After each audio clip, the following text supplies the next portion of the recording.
Good morning. Thank you for joining us. We are here at Northern New Mexico College in El Rito. I'm Felicia DiPaula, the program specialist with the New Mexico Economic Development Department. The Rural Efficient Business Program is a partnership between New Mexico EDD, New Mexico State University, and the New Mexico Manufacturing Extension Partnership. The program strives to assist rural small businesses and agriculture producers in New Mexico to reduce energy consumption, increase profits, and explore ways to implement renewable energy systems. John Winscott, Economic and Energy Diversification Coordinator with MNERD, is joining me today. And we're doing things a little bit differently because we are actually live from the solar array in El Rito, New Mexico. So, Northern New Mexico College partnered with Kit Carson Electric Cooperative and Guzman Energy to construct a solar array on the El Rito campus. This array helps to move the college and the entire KCEC membership and communities west of the Rio Grande served by KCEC toward achieving 100% daytime solar power. We're here with Northern's President Rick Bailey. Thank you so much for joining us, Rick. Thank you, Felicia. Thank you, John. It's an honor to be with you today. So we are going to go ahead and just jump into some questions and get going. I want to start off by asking a little bit about the history of El Rito's campus and why did you decide to put a solar array here? So great question. The campus really started off as the Spanish American Normal School back in 1909. And it was first used as an institution to teach bilingual educators in English and Spanish. And over the last 112 years, it has morphed into several different iterations from the Spanish American Normal School to what a lot of us would consider high school, to a technical vocational school, to a community college, and now a four-year institution. And now a four-year institution with an embedded co-located branch community college, which is the first of its kind in the history of the state of New Mexico. So long way around to get to your question. Why the solar array and what did it do for us? Really, the answer is that this was part of a broader plan to do two big things. One, to help reinvigorate career technical education as possible career pathways in our community. And then in doing so, to revitalize the El Rito campus and re-energize it as a place that can serve as a conduit to those careers here in the region. Wow. So how did you end up partnering with Kit Carson and Guzman Energy? So right outside of camera shot is a gentleman named John Ussery, who serves as our ECMC Foundation campus director for the project. And within probably my first week here at the college, the community had asked two things, they were those two wicked problems that had plagued the college for over a decade, and that was bringing back career tech and revitalizing this campus. And so when I moved here in 2016, because that was one of the key challenges that our community had given me, we decided to live here on the campus. The traditional president's house is located here on the El Rito campus. And so we thought it was important to send that message to the community that we were serious about tackling these two problems. And the campus here had been pretty much a ghost town. And by the way, that is not an indictment on anyone who came before me or any leaders who had decision making before me. But we really had that challenge. There really wasn't anything going on here. And when I asked the question, and I asked it to John, why did all of these programs leave this campus, and why did this campus become somewhat abandoned? There were two answers. One was that the cost of utilities were too high, and second was that El Rito's location is problematic because it's right here, centered in the rural north of New Mexico, and it was too far from everything. So the strategy that we started employing in 2016 was twofold. One, let's not accept utilities as utilities. Let's rethink how we think about utilities. And then secondly, let's take what everyone says is a disadvantage, the location of this place, and let's actually flip it. So so that the location is not only not a disadvantage, it actually becomes the selling point for what we're doing. So in tackling that first one on utilities, within a couple of weeks of me being here, I went to go visit with Luis Reyes at Kit Carson, who, and Kit Carson, a lot of your viewers probably know this, not just here in New Mexico, but really nationwide. They are respected as real innovators in the way they have transformed their energy portfolio. And so Luis and Kit Carson were planning on building 30 megawatts worth of solar arrays in their service area, and they were just thinking about where they might want to put them. So I made a pretty strong pitch, as did John and a lot of other members of our community, to say, hey, we have a campus, we have land, this is a great place for you to consider locating that array. And then to their credit, they saw the potential in this spot. It's right at the edge of their service area. And I think, and I hopefully Luis would agree with me on this, I think he saw the potential that I saw, that the solar array could be the spark for a much larger education and economic development initiative here for the region. And that's what we like to hear.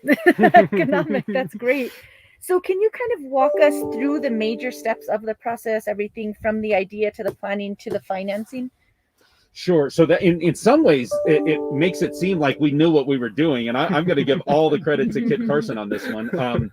So they, they already had the plan in place. They were just looking for those locations. So really, the only thing the college really needed to do was to figure out the land lease arrangement with Kit Carson. And by the way, there are several different iterations of this. I think they have one in Town of Taos. I think they potentially one in Angel Fire, and all these other areas.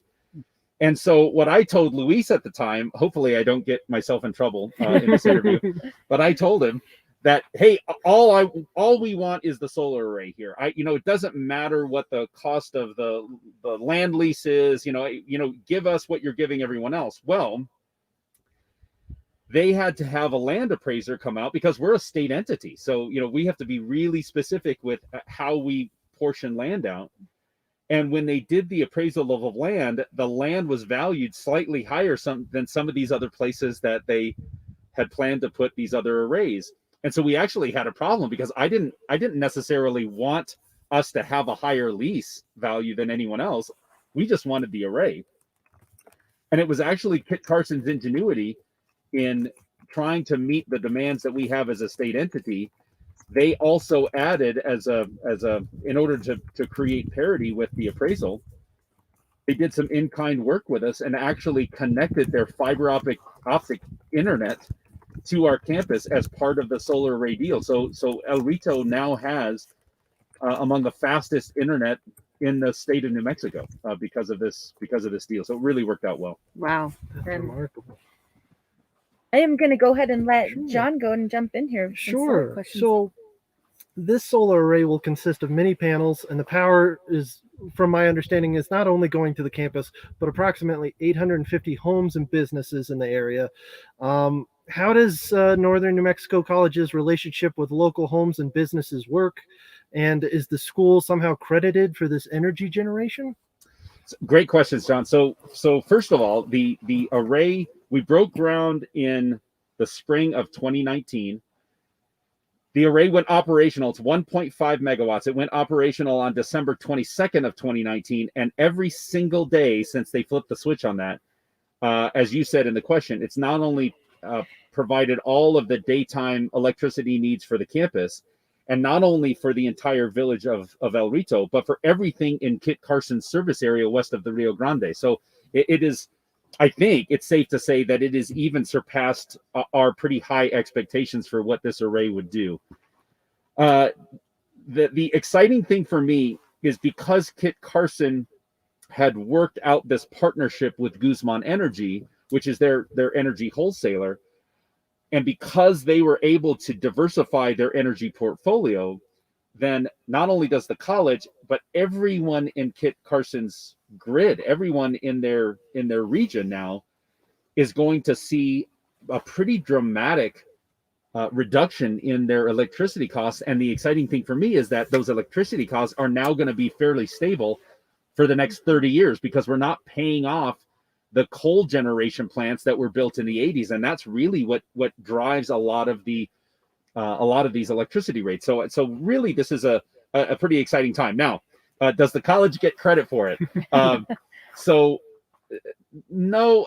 Well, I'll say this: when we had a meeting in 2018, and we asked the community here, the village here in El Rito, hey, we have this possibility of doing the solar array. And so we held a public meeting, and we must have had 75, 76, 77 people in our room, which is a pretty big assembly here in El Rito. And I asked the question about whether or not this was something that the community would support, and it was unanimous. And for a lot of places in northern New Mexico, to reach unanimity on any issue is pretty rare. So this is a pretty exciting time for us. And I do think that, you know, they see as their bills will start to go down, they drive by this array every day. I know that they're going to connect their own increase in discretionary income with how thoughtful the community has been about transforming our energy portfolio. Wow.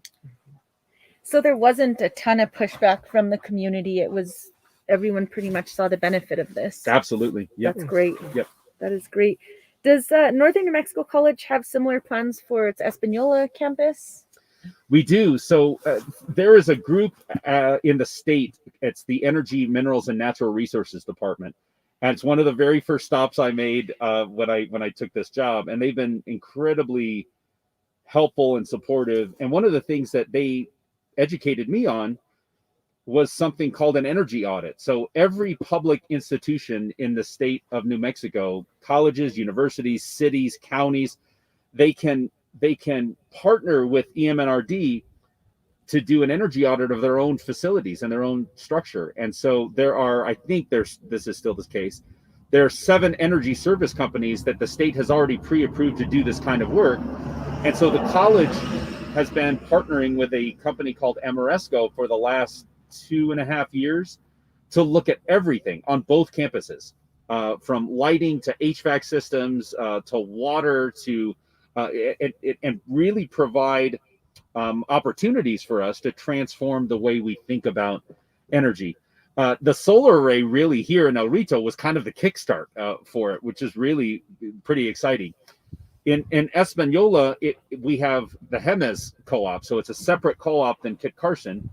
But even Jemez is really excited about kind of where they can go in terms of their energy portfolio. They've recently constructed a solar array as well. So yes, this is really a dual campus initiative, and we are setting the ambitious goal of really working to have both campuses net zero by 2030. And I know that's an audacious goal, but at least it pushes us so that we know where our goals are. That's great. So are there any other ways right now that Northern is trying to become more clean energy focused, or green, for lack of better words, through energy efficient changes? Yeah, great question, Felicia. So we have a partnership with a group called Southwest Energy Integrators, and they're out of Silver City, New Mexico. And they have a new design for something called a biochar machine. Now, for some of you viewers, the history on biochar is mixed. And for those who don't know what that is, it's basically a device that can take small diameter brush out of the forest, which traditionally has been refuse. There really hasn't really been a use for that. When you remove that small diameter brush, you actually help prevent catastrophic wildfires in the forest. But now there is an ability to turn that small diameter brush into fuel that can be served as a very, very low cost green energy heat source. And what they've done is designed a system so that even impurities and imperfections in that fuel source can be bypassed. So it's a much cleaner system. And so we have their very first design of this is going to go in a former diesel mechanic shop warehouse that we have on this campus. And that's going to serve as our experiment. And we're going to look to see whether or not the ecosystem can work, where we're taking that brush out of the forest, converting it into chips, using that as a really low cost energy heat source. Wow. Heating the largest facility that we have on this campus. And then the byproduct of that, this stuff called biochar, actually, if treated properly, can serve as an organic soil additive to help with soil regeneration and productivity in agriculture in the region. So I mean, it's not just a win-win, it's a win-win-win. And we're really looking to test that concept here in El Rito. And are you working on all of this, like the experimentation and everything through the college, or are you partnering with somebody on these initiatives? So that's a good question. We have faculty who are involved in this, but we are not doing this alone. So we have a project that we are launching here called Earthshot. Earthshot stands for Energy, Agriculture, Resources, Technology, and Health. And now we have partners, scientists at Los Alamos National Laboratory who are interested. We have the Ames Research Laboratory from NASA interested, some private companies who are interested, and we're really looking at whether we can engage on a project that would attack soil regeneration and really make it happen over 78 million acres of New Mexico, which is a lot, covers a lot of New Mexico. So we're dreaming big about what our little campus can do. Amazing. Mm-hmm. And so Northern New Mexico College has already partnered with Kit Carson Cooperative and Guzman Energy for this solar array. Are they going to be partners on any new solar or clean energy courses or degree programs that are going to be developed at either this campus or the Espanola campus? Yeah, that's a good question, John. So yes, the first question that I asked Luis Reyes back in 2016 was whether or not he would consider locating one of the arrays here. As soon as he said yes to that, the second question I asked is whether our students could be involved. But this is a work in progress, and I do think that this is still being developed. We have two programs right now in plumbing and pipe fitting and electricians. Those are the courses that we have brought back to this campus. Both of those programs, under the direction of our chair of technical trades, Dr. Frank Loetta, both of them incorporate green energy and renewable energy solutions into the curriculum. So while it's not a solely focused green energy initiative, we are incorporating green energy into almost every aspect of both of those two career fields.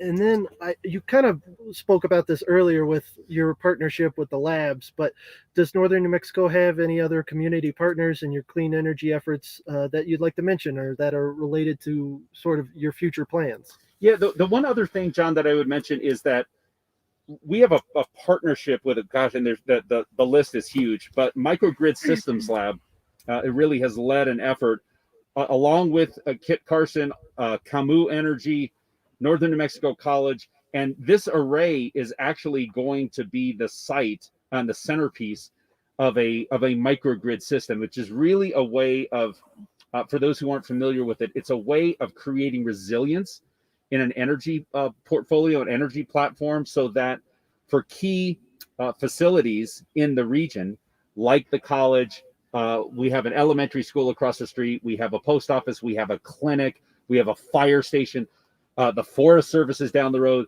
There may be ways to create resiliency with this array so that in the cases where there are power interruptions, we have a microgrid system that stays resilient throughout it. And so that we're really excited that that's going to be tested here in El Rito. Wow. That's incredible. And could you go into a little bit more detail about the clean energy educational programs that are currently active at the campuses? And do you have any, I guess, future plans for courses maybe centered around the solar array where students can come out and check that out and maybe work with some of the experts at Kit Carson or Guzman Energy? Yeah, so good question. So a couple of things. One, even built into the project I just mentioned, the microgrid system, that actually is including opportunities for education throughout that process, so that students really get hands-on experience in not only green energy and green energy design, but how to make it resilient so that it becomes even more useful and more sustainable and more reliable, really, than all of our traditional systems. And then, like I said, in both of the current programs we have in plumbing and electricians, we're building that into the curriculum. I want to be very careful about what I promise here because for your listeners. I will say that there are opportunities for these two programs really to start to help expand into a much broader 21st century career technical education curriculum. But those are happening in the background, and I want to be respectful of and really set the expectations. I will say this: when we established the this is a long answer to your question, John. No, you're fine. When we first started trying to figure out how to solve those two wicked problems, bringing back career tech and how to revitalize El Rito, we created this co-located branch. It was a Senate bill in 2019 here in the state of New Mexico that allowed Northern to create this structural change, right? A co-located branch community college. It had never been done in the state before, but the House and the Senate, both Democrats and Republicans, unanimously voted for that bill, which also, similar to the village, as you know, those of you who know state legislature know that doesn't happen that often either. So we were really blessed and really honored that they gave us that vote of confidence. Once that bill was passed, then we went to 5 different public school districts: Española, Pojoaque, Mesa Vista, Chama, and Jemez Mountain, all here in northern New Mexico. And I made multiple presentations to those school boards asking them, hey, I know you want career technical education for your students, but it's expensive, right? Unfortunately, when education budgets get cut, especially at the public ed level, it seems that the first 2 programs that tend to get cut are career technical education and the arts. Those are the 2 things, unfortunately, that end up on the chopping block. And so my pitch to the school boards was, look, the college will do it. The college will provide this education and we'll provide opportunities for your students. What I'm asking is for all 5 of you as school districts to join together to form our community college district. And then in the summer of 2019, all 5 of those districts and all 5 of those school boards showed immense leadership and faith, and they did. They took this leap of faith with me, and so they created our community college district. That led in November of 2019 to an election, a ballot initiative, where we asked the voters in that new formed community college district whether or not they would support a small mill levy, a small property tax to support the trades.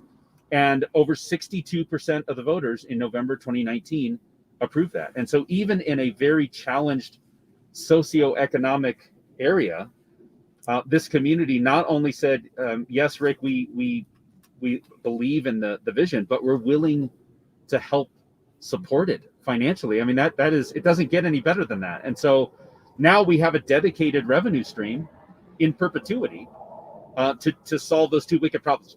Last thing I'll say about this, those 5 school districts, if you look at a map of northern New Mexico and you draw a line around those 5 contiguous public school districts, almost the perfect geographic center of those 5 school districts is right here in El Rito. So in a way, the solution was staring right at us. Remember when I said we need to find a solution so that the location isn't just not a disadvantage, it's the selling point. Well, it is now the perfect geographic center of these 5 school districts, so it can serve as a hub and spoke for bringing those students in to do hands-on classes, which is what they have wanted. And so last month, for the first time in 12 years, we actually have students in the plumbing program and the electrician program doing hands-on classes on this campus. So we're really excited. Wow. That's incredible. That is really amazing. Well, so I have another question for you, Rick, and we did just have Peter Mitchell join us, who is one of our regional reps at New Mexico Economic Development. So we will turn it over to him after this last question. What advice would you give rural communities and businesses who are wanting to follow your lead? What are some resources they can utilize to start the process? Where do they even begin? So that's a great question, Felicia. I'm going to try not to stand too high on the soapbox here. I think as New Mexicans, I think we should be dreaming big. I think that we are living proof that if you are willing to stick your toe into the deep end of the pool and really dream about what can happen, there are partners all around us who are willing to help. And I know that when we first started down this journey and we started thinking about how we could use renewable energy as kind of the Kickstarter to this much larger thing, there were plenty of people who said it could not happen. Plenty of people. And yet we kept dreaming and we kept persevering. And the more we did it, the more people started to kind of believe in the vision. And now we're here. And so my advice is, don't be afraid to dream big. And then the key to all of it is collaboration, because no one can do this alone. And there are so many unbelievable partners out there willing to step up and to help you achieve the vision. You just have to work on dreaming and then articulating that vision, and the rest will happen. And by the way, for all of you out there who are listening to this, I have no problem sharing all the places where I just fell on my face in this process, so that you don't have to repeat the same things that I did. But it's worth it. The juice was worth the squeeze. So my advice is to step up to the plate, dream big, and swing the bat. Amazing. Well, it shows, and it's just beautiful. We will show the viewers, give them a little tour when we're done. I'm going to turn it over to Pete Mitchell here and see if you have any questions for Rick. I always have questions for Rick. and just for our viewers, I just want to support Dr. Bailey and what he's done. When I first met him, I guess it was probably 4 years ago. Everything that every time we had a meeting, we had better ideas of how to develop the economy in northern New Mexico. And so as I look at this, and Rick and I have talked a lot, I look at it kind of, first of all, from the economic development perspective. I ask how these competencies gained through the vocational training around renewable energy, how do they translate into jobs or job opportunities, and where are those opportunities? So it's great. So I'm not just saying this because Peter's asking the question, but he actually deserves a lot of credit for this. When we first started brainstorming about this, and we first started thinking about the trades and how it wasn't just something the community had said, "Hey, Rick, please bring back the trades." They did that, but it was also about the fact that, and it was after that conversation that we started doing some research and found that there were a lot of contractors, construction contractors, who were bringing in, for example, plumbers and electricians from outside the state, right? Because the demand was so high, and it's not like construction was going away, that they were desperate for that talent. And so when contractors have to do that, not only do they have to pay them likely more, but they also have to pay per diem and transportation and all those other things. So the cost of the projects goes up exponentially. When we had that conversation, for me, what I thought was, well, if we're not growing that talent here, then I'm failing as a college president. Like, there is no reason we shouldn't be taking people who already have an interest in those fields and providing the conduit to those jobs. And so when we were first looking at what programs we were going to offer, we did a market analysis to see not only where the jobs were today, but where the job demand was estimated to be 5 years from now, 10 years from now, 20 years from now. And in both of those, the demand is going to be steady and strong right now. And, we've heard Director Mason up at Los Alamos National Lab talk about the fact that there are facilities up there that were built in the 1940s that they still use, right? They are going to spend billions of dollars over the next few decades completely renovating that campus up there. And that means that there are jobs here in our community. So if we're not playing a role in providing those pathways, then I think we're not doing our job. Again, sorry, Peter, long answer to your question. Last thing I'll say is this. Imagine a world where now contractors don't have to bring in that talent from outside of state. By the way, that money then leaves the state, right?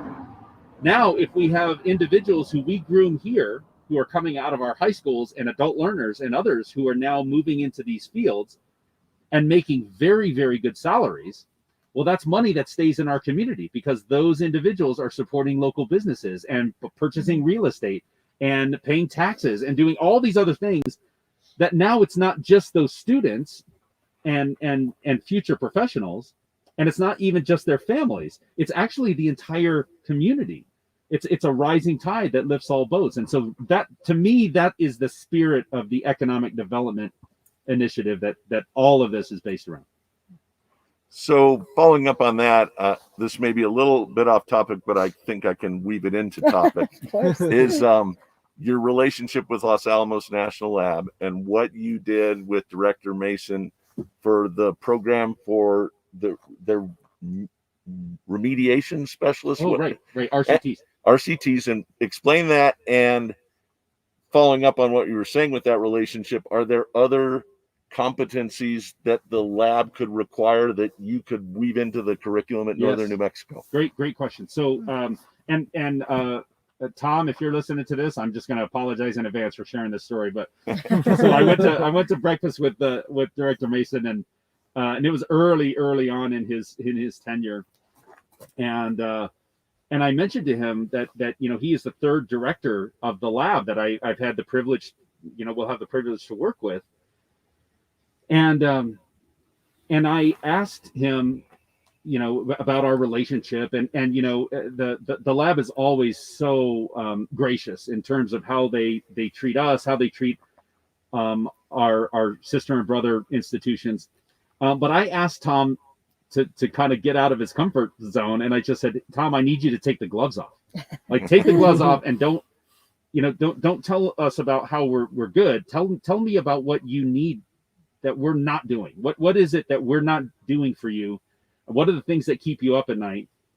And I think once we started to have that conversation and without a filter, that's when the issue of RCTs came up. And RCT stands for Radiological Control Technician, and those are the professionals up at the laboratory who keep everyone safe.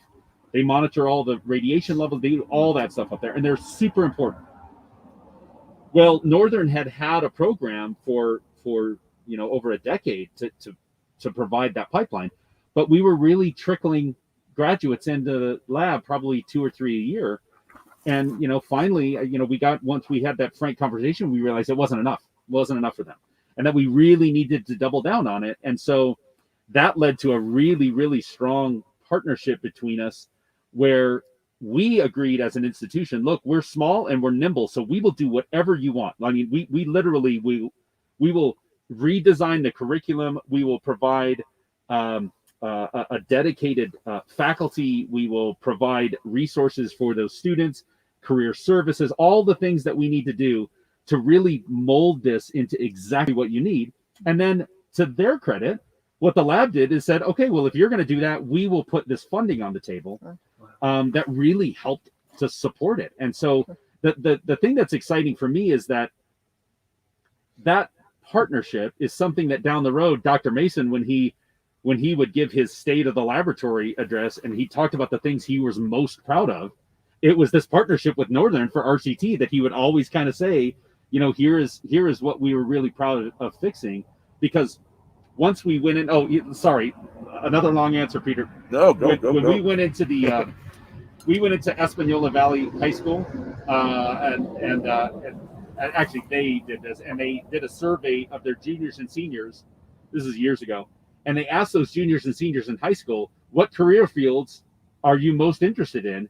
And shocker, no one said radiological control, right? Because a lot of people didn't know what that was. But when we went and said, okay, well, here is a 2-year degree that we now have at Northern, and it's an associate's degree, and here's some of the skill sets that you're going to learn.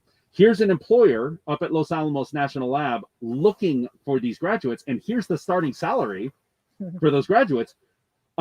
all of a sudden there was the floodgates open, and now a lot of our local students really wanted to do it. So I think it's incumbent upon us that, to your question, Peter, I think that template now is a role model for what we can do with other career fields. I think I think we use the same thing with the unions, the construction unions. Right.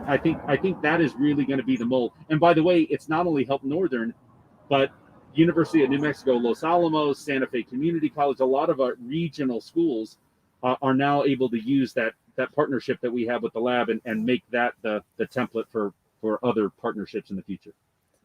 So that kind of leads, that's a perfect segue into where I was going next, Rick, is so obviously you're a pioneer, you've done this great work, and I also, while I'm on this this platform, I'd like to give my support of Luis Reyes. He's been a huge proponent of economic development since I started in this business 20 years ago. He was the contact for all of Taos County for anything we had going up there, and we created jobs with with Luis, and so he's been a wonderful partner to the state throughout this time. But as a pioneer putting this here, and you just mentioned your collaboration with other regional educational institutions, how can we, Felicia, John, all of us, take this model and present it to other educational partners, your peers, UNM Valencia, all throughout Luna College, all of them throughout the state? How can we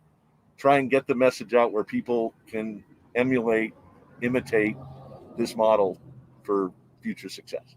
No, thank you for the question, Peter. I would say this is the start, right? Right. Your broadcast helps. I think it's about us getting the word out.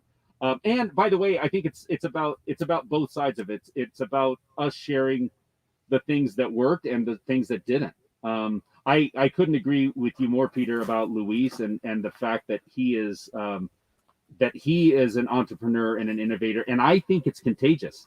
So one of the things that I'm excited about is the more we demonstrate that some of these ideas have put points on the board, the more now it opens the door for others who may have felt nervous about kind of taking that leap of faith. Now might have that nudge to say, you know what, I think we can do this, and think differently about how we do things.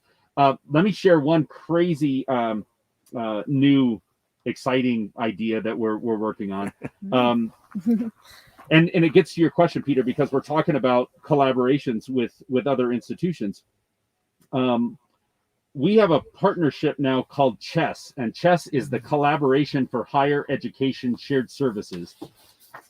Northern partnered with Santa Fe Community College, with Clovis Community College out in the east, with San Juan College out in the west, and with CNM, Central New Mexico Community College in Albuquerque.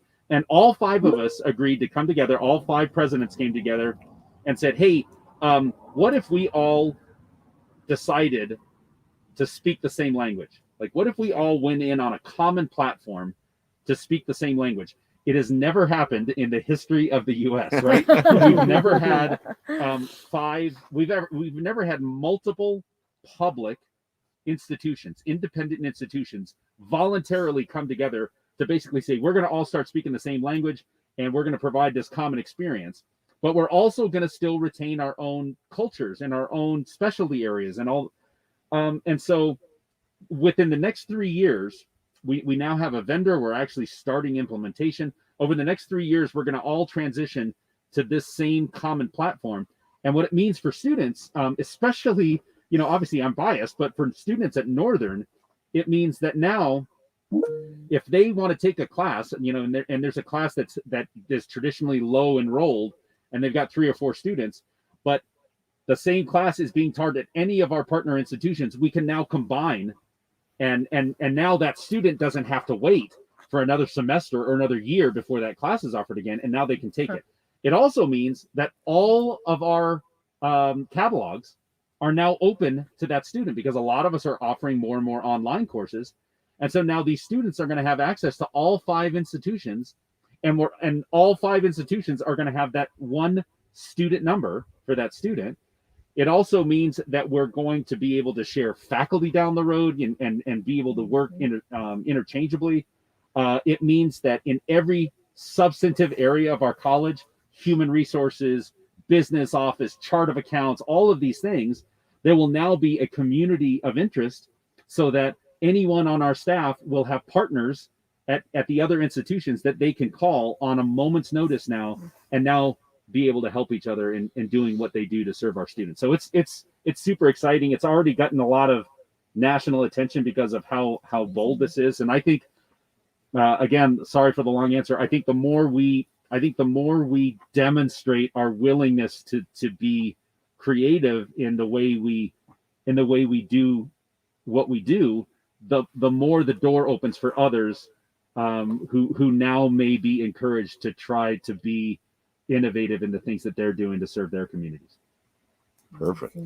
No, that's great. And that kind of the final thing is one of the things that I've experienced my whole career, and I've talked to you about this, Rick, is workforce training and skilled workforce. Right? And we can have the beautiful land, the beautiful access to the outdoors, all this stuff, but what the common denominator when somebody turns us down, when we're competing for a specific manufacturer to come or expand in New Mexico, is workforce training. So in other words, we can offer them industrial revenue bonds, all our LEDA benefits, etc. But if I don't know how to make a widget and there's a widget manufacturer, it doesn't matter. Right. So what I think is really special about what you've done is you've kind of customized your curricula to address different workforce needs. Are there other training or customization of curricula we could look at in the future that would address other job opportunities? I mean, we talked before about the fire safety and all that kind of deal up in northern New Mexico, how critical that is. But we're going to need a lot of hydrology people with this new cannabis stuff coming out. No one considers all the water we're going to need. Right. So are there any other examples on the horizon that you might pursue to train our workers? No, that's a great question. And really, I give credit to I give credit to the governor and to the economic development department, because I think that at least since I've been here, it seems that we are for the first time having a very strategic conversation as a state about what do we want our economy to look like 10 years from now, 20 years from now, and what are the things that we need to do right now to not only to as you said, to get the workforce trained in that, but what do we have to do to make the landscape attractive so that we actually bring that outside investment in for that. You brought up water. I am just on the heels. Earthshot is one of those projects that's really looking deeply at this and how soil regeneration efforts can actually help protect the watershed and actually make the most out of water. Because right now, without that effort, there is so much going to evaporation, right? Because the soil is not able to hang on to it. So I agree. That's really the next frontier. But the other thing I would say is this, and it would be an encouragement, and that is, we know that the oil and gas industry, and I'm not going to say anything bad about it. They have been phenomenal. They have provided a lot of our state funding for decades, and we need to respect that and be appreciative of that.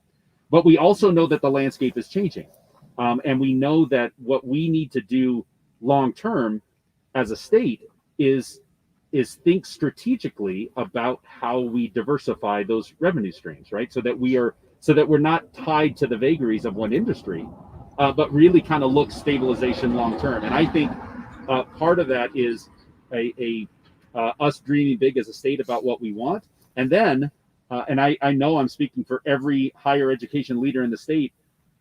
It's colleges and universities who are going to be the engines for that change, and we're ready to do that. The governor, and I know that the department had a big hand in this, and the higher education department had a big hand in this, but the state has already started to set up centers of excellence that are located at different colleges and universities throughout the state.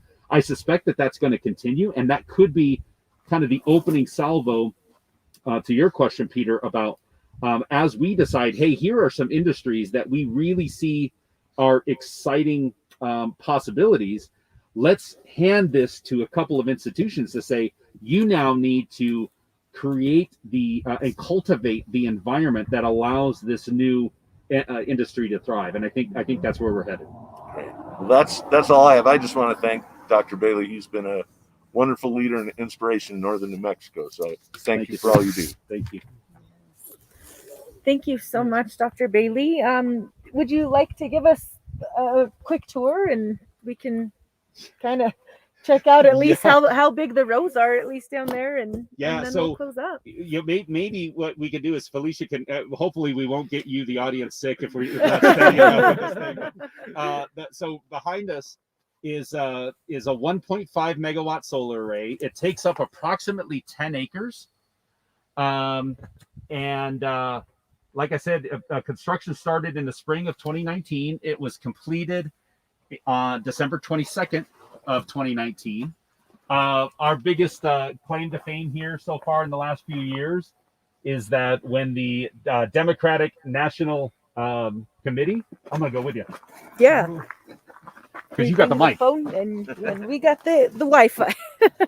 When a Democratic National Committee asked Governor Lujan Grisham to give a speech that was going to be globally televised in a live primetime event, and they asked her to speak about energy, she decided to come up here to El Rito and to give the speech from here. So we were really, really honored to have her here, and that was kind of one of the big highlights here. Wow. But like I said, it has been phenomenally successful. It has powered all the daytime energy needs for everything in Kit Carson's service area west of the Rio Grande.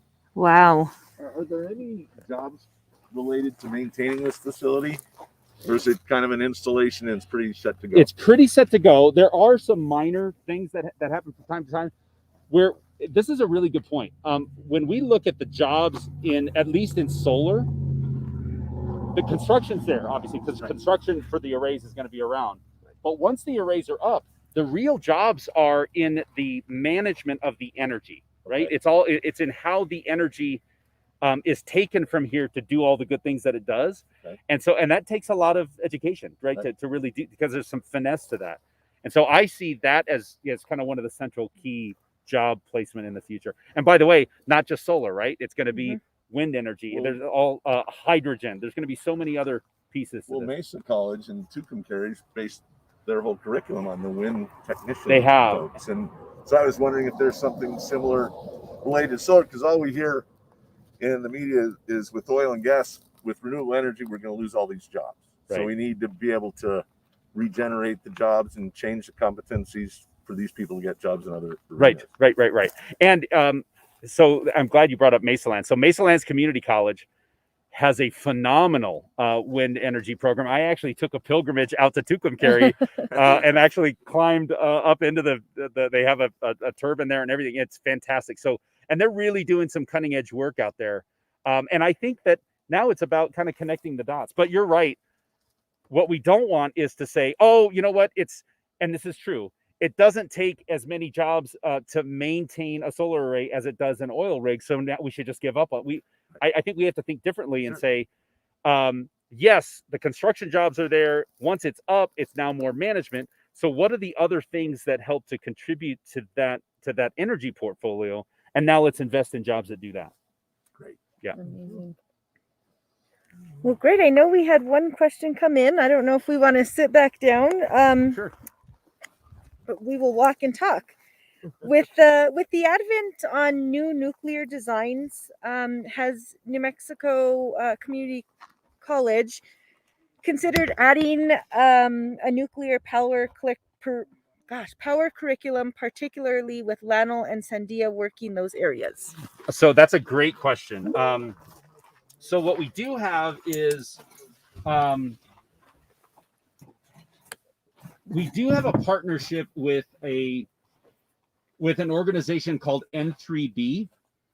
N3B is back when Triad, who is now the big contractor for the operations of the lab, the Department of Energy, and I guess this was about 3 years ago, they separated the overall contract, and they had one for the operations of the lab, and the other was about the environmental legacy cleanup, and that became a separate contract. Well, the entity that won that the environmental cleanup contract is called N3B Los Alamos. Mm-hmm. And so Northern does have a partnership with N3B that really is, and we've just started an associate's program and it's called nuclear operations, and it's an apprenticeship program with N3B. So it's tangential. This is a tangential answer to your question, but we are providing education and apprenticeships with N3B that really allow one to be an expert in nuclear operations. But we haven't, but all of that is located up in Los Alamos. So we haven't done curriculum here in El Rito, for example, to explore nuclear energy. A lot of that is done through the partnership with the employer. Amazing. Well, if anybody has any more questions, feel free to throw them into the chat. We will get you a response, whether it's now or later. We will pass them on to Dr. Bailey. We just genuinely want to thank you, Rick, for joining us and inviting us out here. It's been great and a good change in pace from Zooming in your living room. So, well, may I say this, Felicia? Yeah, I want your listeners to know this.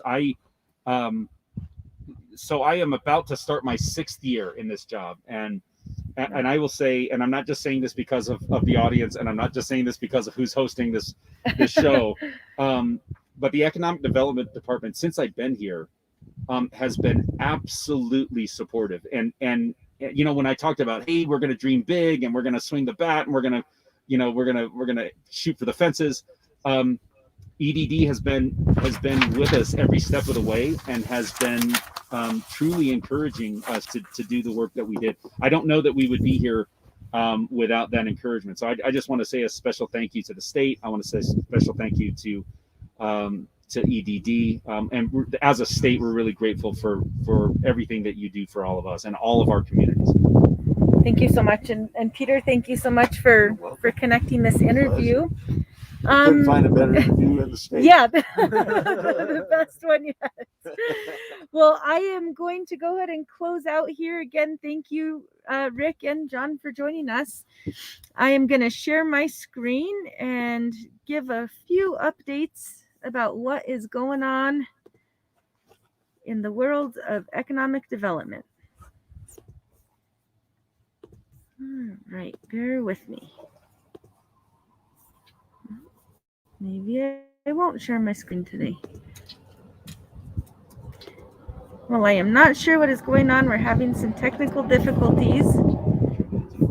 But I certainly want to give a verbal update that Alex Greenberg will be hosting the upcoming Fund It meeting on October 28th. Jennifer Myers will be hosting the Be Well New Mexico, which is a health insurance options for businesses and their employees, on September 22nd at 10. And she'll also be hosting the Northwest Business Finance Finder on October 20th. So again, thank you to everyone who joined us today. There will be a recording of this on our Facebook and YouTube page. Please feel free to share any questions or comments. My email is felicia.f.depaula@state.nm.us. Feel free to shoot any questions my way and we will get them over to Rick. Thank you for joining us, and everyone have a great day.